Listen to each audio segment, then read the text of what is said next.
Bharatiya Janata party की press वार्ता में आप सभी का हृदय से स्वागत है। मित्रों, आप सभी जानते हैं 7 चरण के चुनाव के 2 चरण समाप्त हो चुके हैं।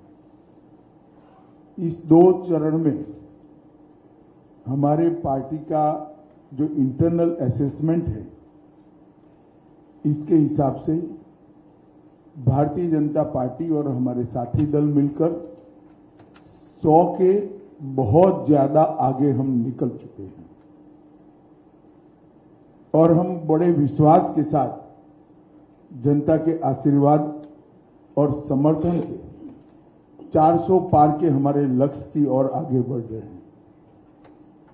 आसाम, बंगाल, उत्तर प्रदेश, मध्य प्रदेश, राजस्थान, छत्तीसगढ़, उत्तराखंड, ये सभी राज्यों में हमें बहुत बड़ी चुनावी सफलता मिलती हुई दिखाई पड़ती है।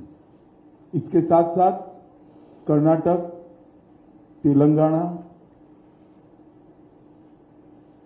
आंध्र, केरल और तमिलनाडु, इसमें से कर्नाटक, तमिलनाडु और केरल, ये 3 राज्यों में मतदान हो चुका है।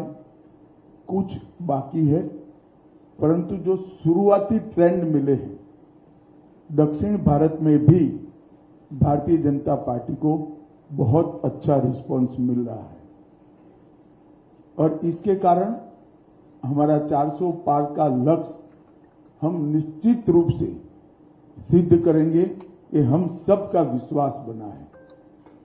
मित्रों, आप जैसे जानते हैं, कुछ दिन से कांग्रेस पार्टी ने हमारे 4 से 400 पार के लक्ष्य को ट्विस्ट करना शुरू किया है। उन्होंने एक प्रकार से 400 पार के लक्ष्य को संविधान बदलने के लिए ये लक्ष्य है और दूसरा एक अपप्रचार कर रहे हैं कि भारतीय जनता पार्टी 400 पार करने के बाद आरक्षण को समाप्त कर देगी। ये दोनों चीजें निराधार और तथ्यहीन है।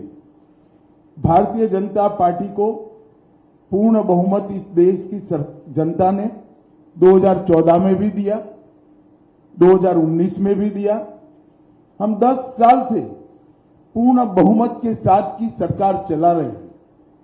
हमने पूर्ण बहुमत का उपयोग कांग्रेस की तरह इमरजेंसी डालकर लोकतंत्र का गला घोंटने में नहीं किया।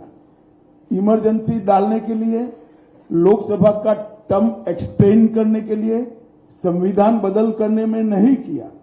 हमने पूर्ण बहुमत का उपयोग धारा 370 को समाप्त करने में किया, ट्रिपल तलाक को समाप्त करने में किया, अंग्रेजों के कानून बदलकर भारतीय संस्कार और भारतीय पद्धति के कानून लाने में किया, कोरोना के खिलाफ लड़ने में किया और जब कोर्ट से जनादेश मिल गया तो राम मंदिर के निर्माण में भी हमारी सरकार ने पूरी अनुकूल जमीन तैयार करने में अपनी भूमिका करी। कांग्रेस पार्टी एक झूठ फैलाकर जनता के बीच में भ्रांति पैदा करना चाहती है। मैं ये बात स्पष्ट कर देना चाहता हूं कि Bharatiya Janata party ST, SC, OBC के आरक्षण की समर्थक है और हमेशा इसके संरक्षक के रूप में अपनी भूमिका निभाएगी। ये बात नरेंद्र मोदी जी ने भी कई बार सार्वजनिक भाषणों में स्पष्ट की। एसटी, एससी, ओबीसी के आरक्षण में किसी एक राजनीतिक दल ने अगर डाका डाला है तो वो कांग्रेस पार्टी ने डाला है। सबसे पहले उन्होंने संयुक्त आंध्र प्रदेश में मुसलमानों को रिजर्वेशन दिया। वो रिजर्वेशन के कारण ओबीसी का रिजर्वेशन कटा।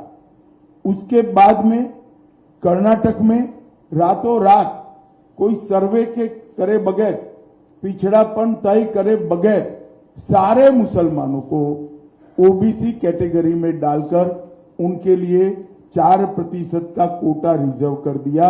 इससे भी पिछड़ा वर्ग का रिजर्वेशन कटा है। भारतीय जनता पार्टी स्पष्ट रूप से मानती है कि धर्म के आधार पर आरक्षण संविधान सम्मत नहीं है, गैर संवैधानिक है, और जब भी इन राज्यों में हमारे पास अधिकार आएगा, हम ये धर्म के आधार पर लादे गए आरक्षण को समाप्त कर कर एसटी, एससी और ओबीसी को हम न्याय दिलाने का काम करेंगे। मित्रों, उनकी हताशा, निराशा इस स्तर पर पहुंच गई है कि उन्होंने मेरा और कुछ भाजपा नेताओं का फेक वीडियो बनाकर सबके बीच में सार्वजनिक किया। मुख्यमंत्री, प्रदेश अध्यक्ष, इस कक्षा के व्यक्तियों ने भी इस फेक वीडियो को फॉरवर्ड करने का काम किया। अब स्पष्ट हो चुका है। सौभाग्य से मैं जो बोला था उसका भी रिकॉर्डिंग हुआ था, तो वो रिकॉर्ड हमने सबके सामने रखा। दूध का दूध, पानी का पानी हो गया और आज कांग्रेस पार्टी के प्रमुख नेता क्रिमिनल ऑफेंस को फेस कर रहे हैं। ये जो कृत्य है वो उनकी हताशा और निराशा का द्योतक है। जब से राहुल गांधी कांग्रेस की कमान संभाले हैं, राजनीति का स्तर नीचे नीचे नीचे ले जाने का काम कर रहे हैं और ये इसका चरम, लोकसभा में चर्चा न हो देना, राज्यसभा में बहिष्कार करा देना, शोर शराबे करना और निराधार झूठ बोलकर प्रजा में भ्रांति फैलाने का काम लगातार उनके नेतृत्व में कांग्रेस पार्टी कर रही है। और मैं मानता हूं कि अब फेक वीडियो सर्कुलेट कर फर्जी टाइप का जन समर्थन प्राप्त करने का एक प्रयास ये बहुत निंदनीय है और भारतीय राजनीति में किसी प्रमुख दल के द्वारा कभी ऐसा नहीं किया गया। भाई और बहनों, मेरी आप सबसे करबद्ध निवेदन है, सत्य को जनता तक पहुंचाइए। जनता को गुमराह जो करना चाहते हैं उनको अपने सिद्धांतों के आधार पर, अपने कार्यक्रमों के आधार पर और अपने घोषणा पत्र के आधार पर चुनाव लड़ना चाहिए।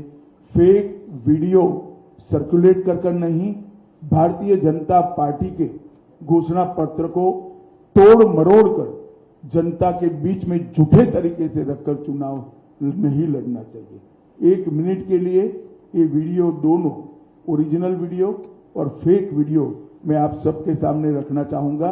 उसके बाद में आपसे सवाल जवाब लेंगे।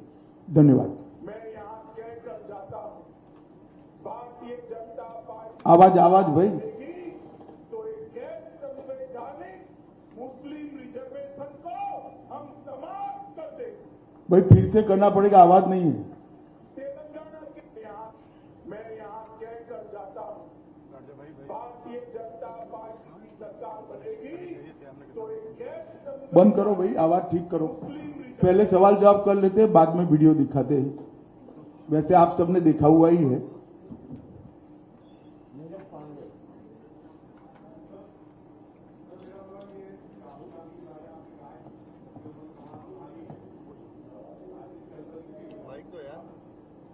आपने चुनी कहा कि जब से राहुल गांधी ने कांग्रेस की कमान संभाली है तो राजनीति का स्तर नीचे गिरता गया है। उनकी जो सीट थी राहुल गांधी की अमेठी, जहां से वो चुनाव लड़ते थे, और उनकी मां जहां से रायबरेली से चुनाव लड़ती थी, दोनों जगह से अभी तक उन्होंने कैंडिडेट भी नहीं दिए। और अब ये कहा जा रहा है, सूचना आ रही है कि दोनों लोग अब चुनाव भी नहीं लड़ेंगे दोनों सीट में, ना राहुल लड़ेंगे ना प्रियंका। इसे आप किस रूप में देखते हैं? देखिए, मुझे मालूम नहीं है मीडिया आज सुबह से दिखा रहा है वो सच है या नहीं है, लड़ेंगे या नहीं लड़ेंगे वो भी मुझे मालूम नहीं है। मगर मेरा मानना है कि इतना कंफ्यूजन रखना ही उनको आत्मविश्वास नहीं है वो दिखाता है। उत्तर प्रदेश में जिस प्रकार की आज स्थिति बनी है, वो अपनी परंपरागत सीटें छोड़कर भागे हैं। मैं नहीं मानता वो लड़ने की हिम्मत कर पाए। मैं यहां अभी रहने दो भाई। मैं समझाता हूं भारतीय जनता पार्टी की सरकार अभी बंद करो भाई। तो एक गैर संविधान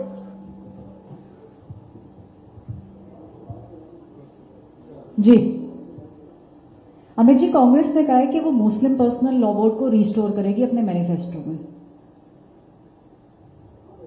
देखिए, कांग्रेस पार्टी शुरुआत से अपीसमेंट की पॉलिटिक्स कर कर अपना बचा खुचा जनाधार संभालना चाहती है, बचाना चाहती है, समेटना चाहती है।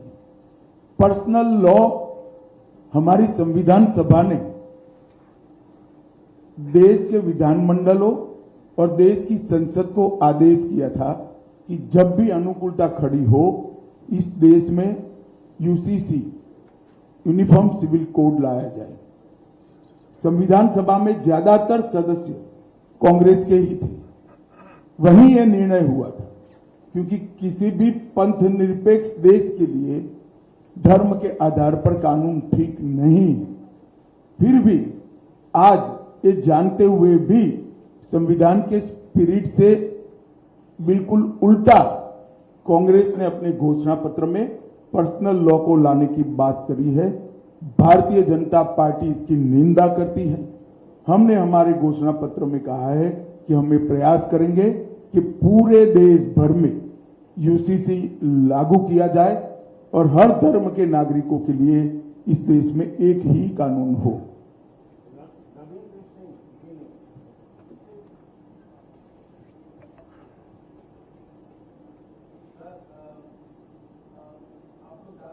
नारा लगा रहे हैं, उसमें लक्ष्य रखे हैं, उसमें कर्नाटक की बात भी आपने कही है।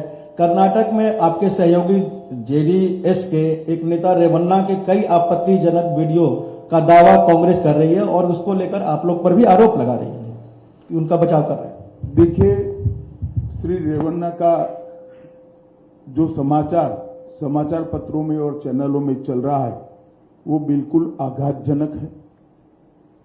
ऐसा सहन किया ही नहीं जा सकता और भारतीय जनता पार्टी का स्टैंड बहुत स्पष्ट है।